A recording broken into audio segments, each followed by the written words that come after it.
What's up, you guys, and welcome back to my channel. First and foremost, I just want to say that I hope all of you are staying healthy and all of you are staying safe, and most importantly, I hope all of you are staying smart and staying home. There's a lot going on in the world right now, and I'm not going to dive deep into it, but as someone who speaks to however many people watch this video, I felt obligated to say stay home and do your part to keep not just yourself safe, but everyone around you. And that's going to be that. I'm not going to touch any deeper into it. Before we jump into today's video, I do need to say a massive thank you to June's Journey for sponsoring today's video.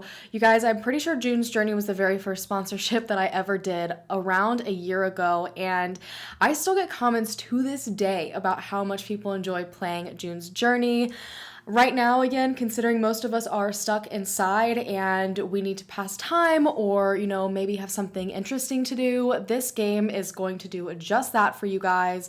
June's Journey is a free, keyword-free, mobile murder mystery game that is set in the 1920s. As June Parker, who is the main character in the storyline, your task is to solve the murder of your sister, and you uncover family secrets along the way.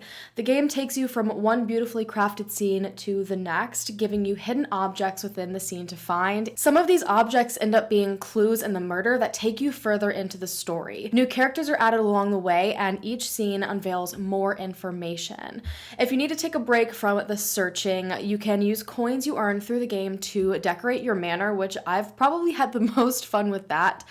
You can decorate inside your manor, you can decorate all along the outside and create fountains and all sorts of fun things. June's Journey is just the perfect mix of a mental challenge and relaxation, which I think is so incredibly important right now while we're all trapped within our homes. I usually play the game before I film or before I research because it immediately sets my mind to this mode of focusing on details. And given the fact that I'm looking into these unsolved murders and missing persons cases, I've always said it, details are so incredibly important, and this really jumpstarts my mind in the right direction. If you guys would like to try out June's Journey for yourself, I have a link down in the description box for you guys, and I hope you have an amazing time mastering each and every scene. Thank you again to June's Journey for sponsoring today's video, and now on to the case. The case I'm going to be speaking about today is the heartbreaking disappearance of 2-year-old Trenton Duckett, and I kind of stay away from missing persons cases where very young children are involved. I don't know what it is about me, but I have this mental block, probably because I'm a mother.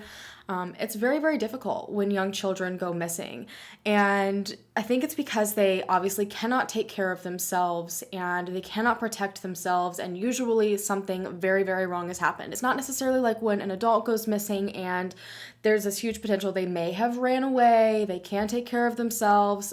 If that is the case, it's almost like immediate panic. The second you hear that a child has gone missing, you know something is so very wrong. And it's even harder when the circumstances after the fact don't add up, don't make a lot of sense, end up tearing families apart, throw the investigation to a halt, and that's exactly what happened in this case. I guess we'll just start with Trenton's parents. Trenton's mom, Melinda, was born in South Korea, and at the age of just 4 months old, she ended up being adopted by an American family living in New York. I have not been able to find a whole lot of information on Melinda's upbringing. I just know that for one reason or another, at the age of 17, while she was still going into her senior year of high school, she ended up moving to her grandparents' home in Florida, her adoptive grandparents. While going into her senior year of high school, she met Trenton's father, Joshua Duckett, and Joshua had a difficult past himself. At the age of 2 or 3, I know he was a toddler, his father, who was a trusted police officer, was thrown on death row in Florida. He had sexually assaulted and murdered an 11-year-old girl while on duty. While it obviously probably didn't affect him at the time, clearly growing up knowing this is something that your father did and not having that father figure in your life, it's definitely something that affected him to some degree. But either way, Joshua and Melinda hit it right off the bat. They became very, very close, and before even graduating high school, Melinda ended up pregnant. Then shortly after graduation, on August 10th, 2004, Trenton Duckett was born. Now, Joshua and Melinda's relationship was not a good one. It hadn't been from the start. They had not known each other for very long before she ended up pregnant. Obviously, that's difficult. Being pregnant in high school is difficult. She had just moved to Florida. I feel like the reason why she moved down there had to be because something difficult was going on. And they were just finding it very hard, from what it seems, to get on the same page. But once Trenton was born, things seemed to really decline, and before they knew it, domestic abuse was involved. In April of 2005, just a year after Trenton was born, the first allegation of abuse was reported. Josh claimed that Melinda had threatened to hurt Trenton, but I don't know if this was looked into properly. All I know is that nothing much was done, and Melinda and Josh kept Trenton, and nothing happened. Then again, later that month, another incident occurred. But this time, Melinda threatened to not just hurt Trenton, but she also threatened to harm herself. Now, both times, from what I've seen, Melinda was making these threats in order to get Josh to do something. She felt she had to do this in order to gain control in one way or another. If I remember correctly, one of the times she wanted Josh to come home. They might have been in an argument, I can't say for sure, but in order to get Josh home, she felt that threatening Trenton and herself, or just threatening Trenton, would get him to do so. Because of this second incident, the Baker Act was used to put Melinda into a psychological hospital. And the Baker Act basically is a Florida law that allows anyone suffering from any mental illness to be involuntarily taken and put into custody for 72 hours, I think is the maximum. And since she had threatened to harm herself and potentially harm her son, she was put into this care. Now, Melinda informed everyone that she spoke to while in this hospital that she never intended to harm anyone. She wasn't actually going to hurt herself. She wasn't actually going to hurt Trenton. She was just overwhelmed. She said it was overwhelming being, I think, like 20 or 21 years old and being a mother. She also was overwhelmed with the fact that her relationship was just not doing very well. And I guess this was satisfying enough for those that were with her. So within 24 hours, Melinda was released back to Josh and Trenton. But despite the temporary hold and question as to whether Melinda was a fit parent, the incidents just continued. It just seemed like nothing permanent or beneficial was actually being done to protect Trenton or take care of Melinda, who was clearly struggling with something. Just a few short months after she was released, Josh called to report another incident. This time, he claimed that Melinda was dangling Trenton over water and threatening to basically submerge him and kill him, and she was doing this to try to get, again, a reaction out of Josh. She also had been squeezing Trenton so hard that she had began to leave marks on his body. But from what I have seen, no action was still taken. Within a matter of months from the very first incident that was reported, there were a total of 5 incidents, and who knows how many incidents happened without there being a report to go along with it. However, only one of them was verified, and it wasn't even involving Trenton. One of the 5 that were reported was actually a time where Melinda threatened her family with a knife. I have no details about any of this. I just know that this is the one thing that was able to be confirmed, and the other 4 were incidents involving Josh and Trenton. And unfortunately, Josh ended up coming forward and he retracted most of them. So still, absolutely nothing was done. Josh and Melinda still went on to get married despite the obvious chaos their relationship was bringing to everyone involved in it, and it just escalated things even more. One of the final incidents happened while out at a shopping mall one day. They were in the parking lot and an argument ensued, and for one reason or another, Melinda put her hands around Trenton's throat and threatened to break his neck. Authorities were called. I'm unsure if it was by Josh or maybe a witness, but I do know that this was taken a little bit more seriously. I'm guessing because it was in a public place. Trenton ended up being taken away from Josh and Melinda and placed into temporary foster care so that they could figure out what on earth was happening and if there was a major threat. But still, somehow, absolutely nothing was done. After looking at everything, authorities stated that they couldn't prove that Trenton was in any harm, which is absolutely mind-boggling to me. I feel like after watching the Gabriel Fernandez trials, I just have no faith in any sort of child protective services anymore. I feel like just nothing is done properly, and this is a prime example of that. And at this point, I believe Melinda was diagnosed with obsessive compulsive personality disorder. And again, I've said that her parents already stated she suffered from depression, I believe, but I think this may be the first time she was diagnosed with this. And what is typically seen with this mental illness, and I say typically because first of all, I am not a professional, and second of all, things kind of differ across the board, so don't come for me, take this with a grain of salt and do your own research.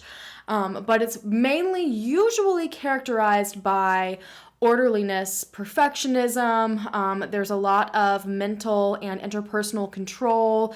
They basically lack a lot of flexibility. They need things to go a certain way, and everyone needs to follow that, or they kind of don't know what to do, and it panics them.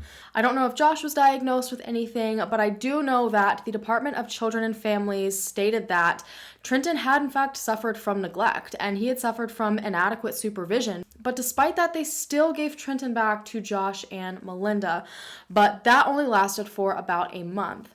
In July of 2006, Melinda was able to successfully get a restraining order against Josh, a temporary one. She came forward claiming that Josh had sent her a message on social media badly threatening Trenton's life and her life, and she had all of the receipts to prove it. She had the message. So this successfully granted her this restraining order, and as a result, it also got her sole custody of Trenton, which is a huge deal. Now, unfortunately, because most of the incidents between Melinda and Trenton were retracted by Josh, and they'd never been seen as an issue really before by anyone looking into them, I don't know how much that was taken into consideration when making this decision. I do know that Josh did not meet certain guidelines when it came to having any sort of custody of Trenton. I don't know exactly what those guidelines were that he didn't meet, but that probably also played a part in this. But now at 21 years old, Melinda was a single mother, and she relied on her grandparents a lot. Josh was obviously no longer taking care of Trenton, and Melinda was working at the bank as a notary, and she was also attending school studying criminal psychology, interestingly enough, and she wanted to become a police officer or something along those lines in the future. Her grandparents would basically watch Trenton, and she would go out to work and she would do her school. But again, this only lasted about a month. I have no idea what her mental state was within that month. I have no idea, what she was feeling or experiencing while becoming a new single mother. But all I know is that on August 27th, 2006, things absolutely hit the fan. It was around 9 p.m. and authorities in Leesburg, Florida, where Melinda lived with Trenton, received a frantic phone call by a male. And this male was claiming that his female friend's son was missing. The dispatcher asked to speak to the mom, and after the male called out a few times, Melinda came to the phone. Melinda was out of breath, and she began to tell the officer that she had put Trenton, her son, to bed in his crib at around 7 p.m. that night, and she watched a movie, and then about 2 hours later, around 9, which is the time that they called, she went to check on Trenton, and he was not there, and the window screen above his bed was cut open. Authorities rushed to Windmere Apartments off of Griffin Road, where they lived at the time, to try to locate Trenton as soon as possible. It is imperative to act immediately when a child goes missing. If there's an abduction, it helps, make sure the abductor doesn't get but so far. If the child somehow got out on their own, again, there's only so far they can go in a short period of time. And they found Melinda at home with 2 males. So it was the male that called, and then there was another male in the home as well.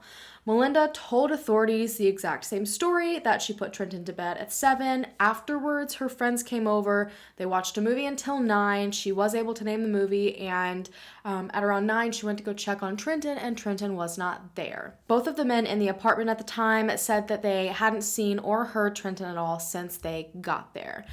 There was, in fact, a cut in the window screen in Trenton's room, so authorities believed this likely was an abduction and that this was how the person gained access. But authorities also noticed that the ground below the window showed no signs of disturbance, which you would expect to see, and this was kind of one of the very first red flags. And then, while looking through the home, they noticed again that there were some pictures of Trenton in the trash, along with a sonogram, which is usually very important to parents, and some of Trenton's toys. And this was odd, but they didn't want to jump to conclusions right off the bat, I don't think, and it was possible that these items were just thrown away and unneeded anymore.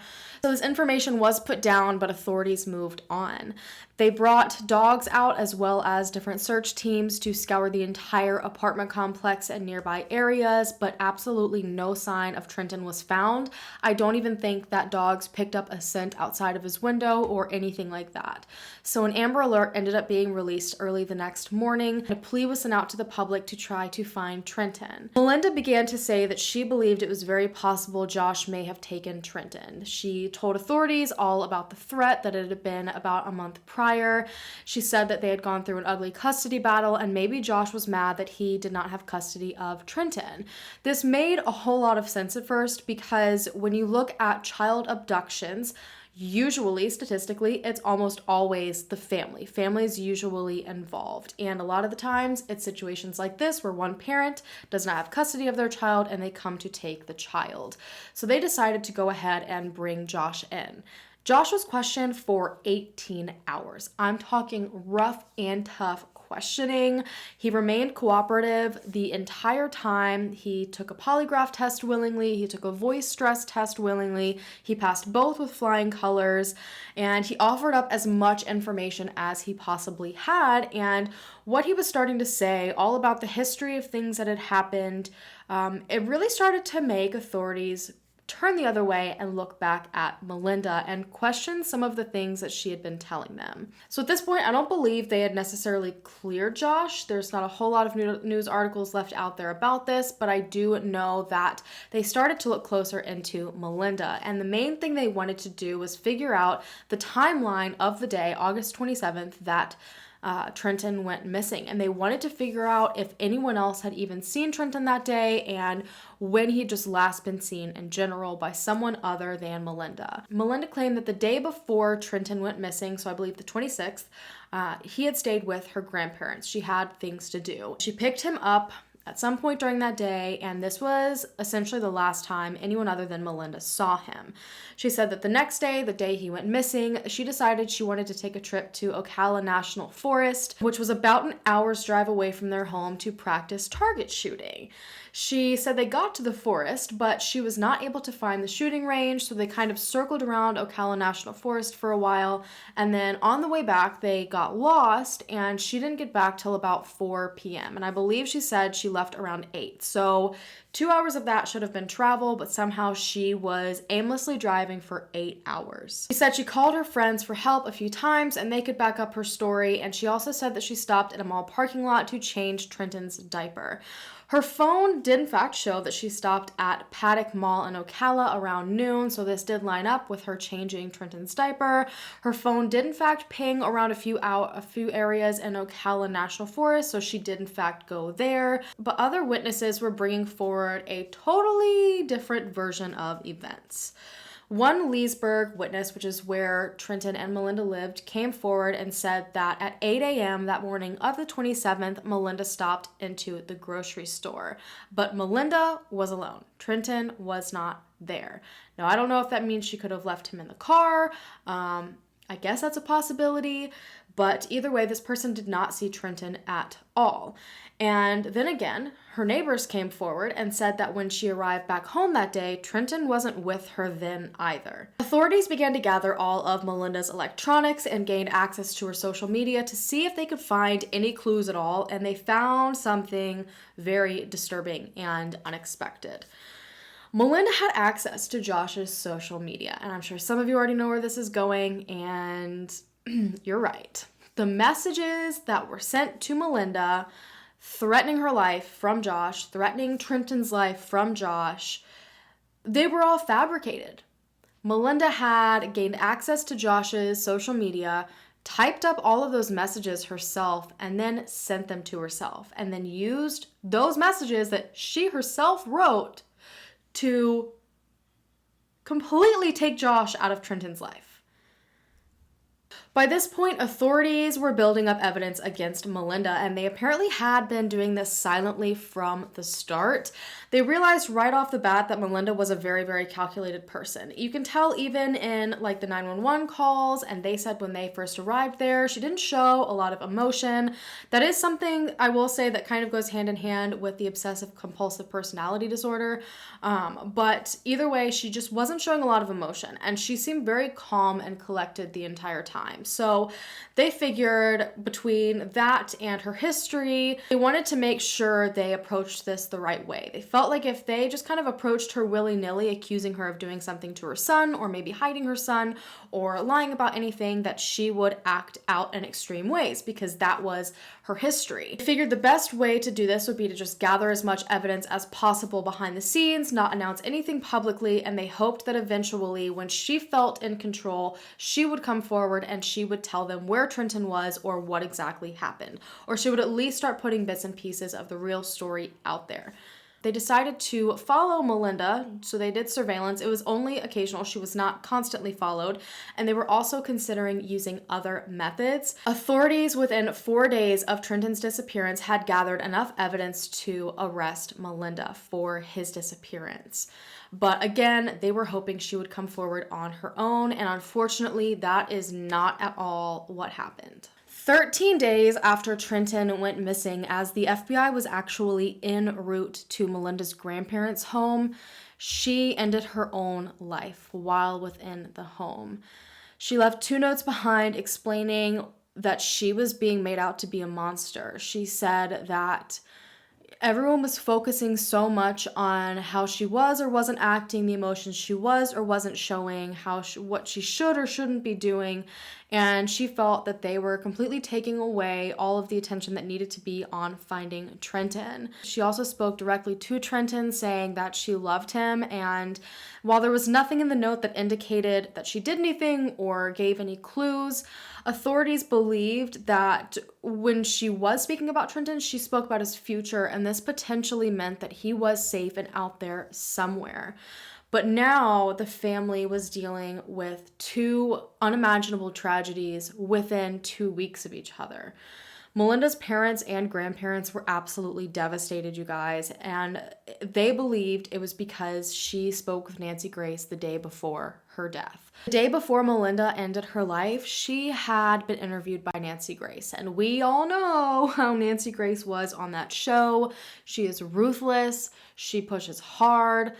She is very, very harsh, very, very blunt, and Nancy Grace was trying very hard to push Melinda for answers. She was asking a lot of questions like, where were you on this day? Like, what did you guys specifically do? And Melinda would not give up any answers to what they were doing that day in specific. She said that her lawyer told her not to say any of that. But Nancy was frustrated, and so were authorities, because those were the things that were very, very important to know in order to figure out what had happened to Trenton. Even if she wasn't involved, maybe someone saw him and saw an opportunity and followed them. There were just so many reasons why they needed these answers, and Melinda was refusing to do it, and Nancy Grace went in on her. Melinda's family claimed that this is exactly what pushed her past the limit, that because of Nancy Grace's interview, she decided to end her life. So they decided to file a wrongful death suit against Nancy Grace and CNN. There were so many tragedies, so much pain, so much confusion, so many questions, but Trenton was still missing, and authorities were still determined to keep on working on this. 2 weeks after Melinda's death, they formally announced that Melinda had been the main suspect and the only suspect that they had. They announced then as well that they had had enough information 4 days past Trenton's disappearance to arrest her, but explained that they didn't in hopes that she would kind of turn herself in. And this again created a lot of issues, a lot of anger from a lot of people. Some believe that if they had arrested her, it would have spared her from the interview and may have saved her life. She could have, by that point, either proven her innocence or given answers if she was able to and was involved. But now she was gone, and so were possible answers. Authorities did specify when they said she was their only suspect that they didn't necessarily believe that Melinda had harmed Trenton. A lot of people immediately jumped to the conclusion that this meant that she killed him. They said it's very, very possible that she simply just gave him to someone, maybe handed him off so that Josh couldn't have access to him. And this kind of brought authorities to their very first theory. They believed it was very possible that Melinda had given Trenton to her family, her biological family in South Korea. She always spoke about how she wanted Trenton to get back to his roots, to experience something that was a part of him, and that meant her family in South Korea. And I don't know if she had any access to them whatsoever. I was not able to find that information, but authorities believed maybe this was it. What's the best way to get your child that you maybe don't want around, your ex-husband, away from him?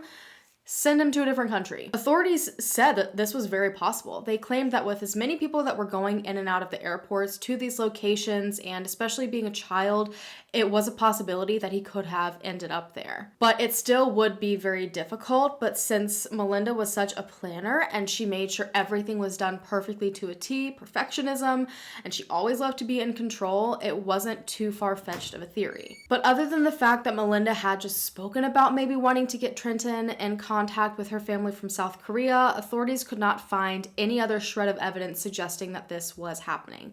So since that theory wasn't quite panning out, they decided to go back to the day of Trenton's disappearance and retake the steps that Melinda took that day.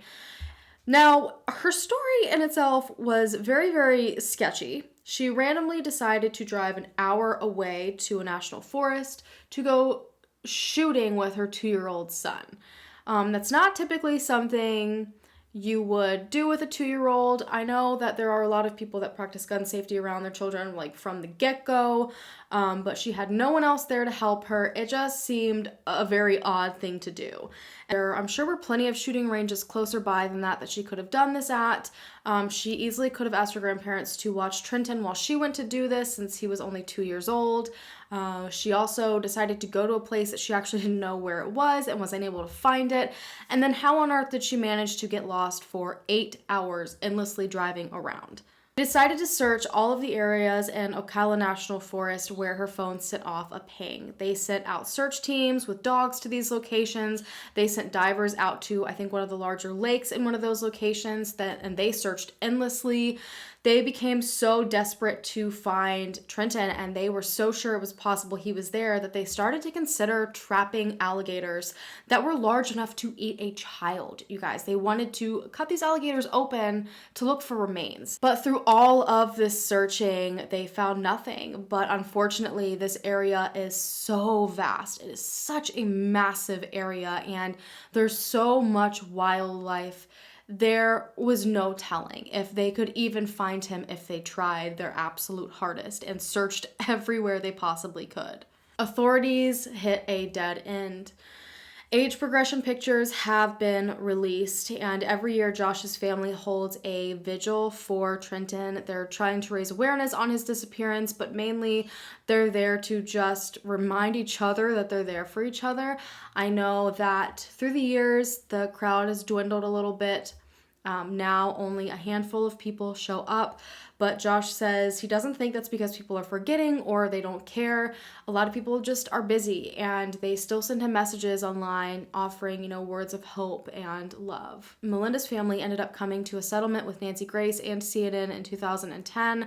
CNN actually agreed to set up a $200,000 trust fund, and that money would contribute to searches for Trenton. If he was found, the rest of the money would go to him, and then if he wasn't found by his 13th birthday, the money would be donated to the National Center for Missing and Exploited Children. Melinda's family actually became very, very close to the National Center for Missing and Exploited Children. They work a lot hand in hand.